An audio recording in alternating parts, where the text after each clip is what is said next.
দেখি দুঃখে ভরা একটা কুঁড়ের ঘর। তবে মন থেকে কুঁড়ের ঘরটাকে আমি আপন করে নিতে চাইলাম, বড় করে সুন্দর করে দিব।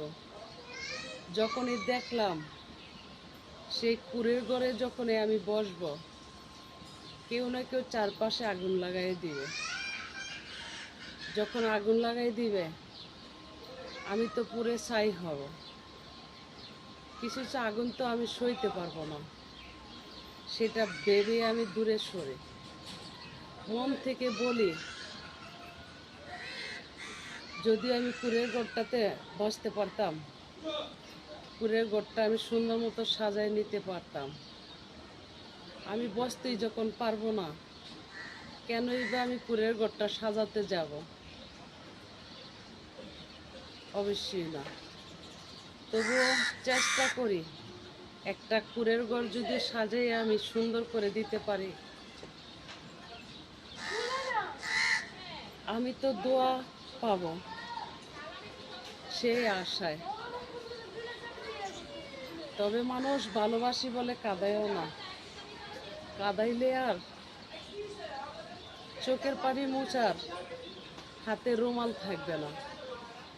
হাতে রুমাল থাকলে চোখের পানি মোছা যায়, কিন্তু হাতে রুমাল না থাকলে কিন্তু চোখের পানি মোছা যায় না। তবে মানুষে মানুষকে কাঁদায়ও না, মানুষে মানুষকে ভালোবাসো, জীবনে একদিন কাজে আসবে। তবে অবহেলা থেকে বিরতি থাকো।